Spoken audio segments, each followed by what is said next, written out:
एक समय की बात है, एक घने जंगल में एक सुंदर परी रहती थी जिसका नाम सितारा था।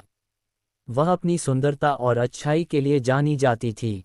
सितारा के पास एक विशेष शक्ति थी जिससे वह प्रकृति के साथ जुड़ सकती थी और जीव जंतुओं से बात कर सकती थी।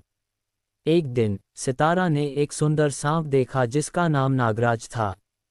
नागराज एक शक्तिशाली और रहस्यमयी सांप था जो जंगल के गहरे हिस्से में रहता था। सितारा नागराज की सुंदरता और शक्ति से आकर्षित हुई और उसने उससे बात करने का फैसला किया। नागराज भी सितारा से प्रभावित हुआ और उसने सितारा के साथ दोस्ती करने का फैसला किया। दोनों ने एक दूसरे के साथ समय बिताना शुरू किया और जल्द ही वे अच्छे दोस्त बन गए। सितारा ने नागराज को अपनी शक्ति के बारे में बताया और नागराज ने सितारा को अपनी शक्ति के बारे में बताया। नागराज की शक्ति थी कि वह जंगल के खतरों से बचा सकता था और सितारा की शक्ति थी कि वह जीव जंतुओं से बात कर सकती थी। एक दिन जंगल में एक बड़ा खतरा आया। एक शक्तिशाली शिकारी जंगल में आया था जो जीव जंतुओं का शिकार करना चाहता था। सितारा और नागराज ने मिलकर शिकारी को रोकने का फैसला किया। सितारा ने अपनी शक्ति का उपयोग करके जीव जंतुओं को इकट्ठा किया और नागराज ने अपनी शक्ति का उपयोग करके शिकारी को रोकने की कोशिश की। दोनों ने मिलकर शिकारी को हराया और जंगल को बचाया। इसके बाद सितारा और नागराज की दोस्ती और भी मजबूत हो गई। वे दोनों जंगल के रक्षकों के रूप में जाने जाने लगे और उनकी कहानी जंगल के जीव जंतुओं में प्रसिद्ध हो गई। कुछ समय बाद सितारा और नागराज ने शादी करने का फैसला किया। उनकी शादी जंगल में बहुत धूमधाम से हुई और जीव जंतुओं ने उन्हें आशीर्वाद दिया। सितारा और नागराज ने एक साथ खुशहाल जिंदगी बिताई और जंगल की रक्षा की। उनकी कहानी एक प्यार भरी दोस्ती की कहानी बन गई जिसने जंगल को सुरक्षित और खुशहाल बनाया। समय बीतने के साथ सितारा और नागराज की जिंदगी में एक नए अध्याय की शुरुआत हुई। उन्होंने एक सुंदर और शक्तिशाली बेटे को जन्म दिया जिसका नाम उन्होंने नक्षत्र रखा। नक्षत्र अपनी मां सितारा की सुंदरता और अपने पिता नागराज की शक्ति का मिश्रण था। वह एक अद्वितीय और विशेष बच्चा था जो अपनी मां और पिता की तरह ही शक्तिशाली और दयालु था। सितारा और नागराज ने नक्षत्र को अच्छी तरह से पाला और उसे अपनी शक्तियों का उपयोग करने का तरीका सिखाया।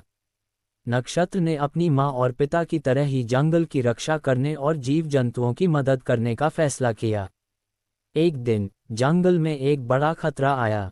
एक शक्तिशाली तूफान जंगल की ओर बढ़ रहा था जो जीव जंतुओं के लिए खतरनाक हो सकता था। सितारा, नागराज और नक्षत्र ने मिलकर तूफान को रोकने का फैसला किया। सितारा ने अपनी शक्ति का उपयोग करके जीव जंतुओं को सुरक्षित स्थान पर पहुंचाया। नागराज ने अपनी शक्ति का उपयोग करके तूफान को रोकने की कोशिश की और नक्षत्र ने अपनी शक्ति का उपयोग करके तूफान की दिशा बदलने की कोशिश की। तीनों ने मिलकर तूफान को रोका और जंगल को बचाया। जीव जंतुओं ने उनकी बहादुरी और शक्ति की प्रशंसा की और उन्हें जंगल के रक्षकों के रूप में सम्मानित किया। समय बीतने के साथ नक्षत्र बड़ा हो गया और अपनी मां और पिता की तरह ही एक शक्तिशाली और दयालु व्यक्ति बन गया। उसने जंगल की रक्षा करने और जीव जंतुओं की मदद करने के लिए अपना जीवन समर्पित कर दिया। एक दिन जंगल में एक नए खतरे की खबर आई। एक शक्तिशाली और खतरनाक शिकारी जंगल में आया था जो जीव जंतुओं का शिकार करना चाहता था। नक्षत्र ने अपनी मां और पिता के साथ मिलकर शिकारी को रोकने का फैसला किया। नक्षत्र ने अपनी शक्ति का उपयोग करके शिकारी को ढूंढ लिया और उसे जंगल से बाहर निकालने की कोशिश की।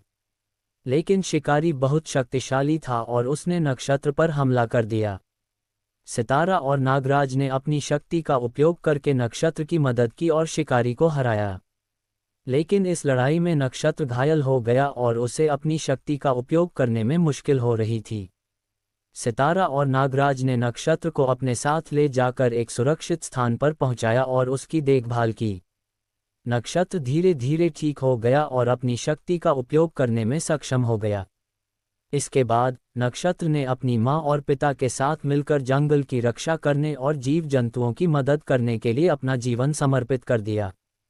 तीनों ने मिलकर जंगल को सुरक्षित और खुशहाल बनाया और इस तरह सितारा, नागराज और नक्षत्र की कहानी एक प्रेरणादायक कहानी बन गई जिसने लोगों को सिखाया कि परिवार और एकता कितनी शक्तिशाली हो सकती है और कैसे हम एक साथ मिलकर बड़ी से बड़ी चुनौतियों का सामना कर सकते हैं।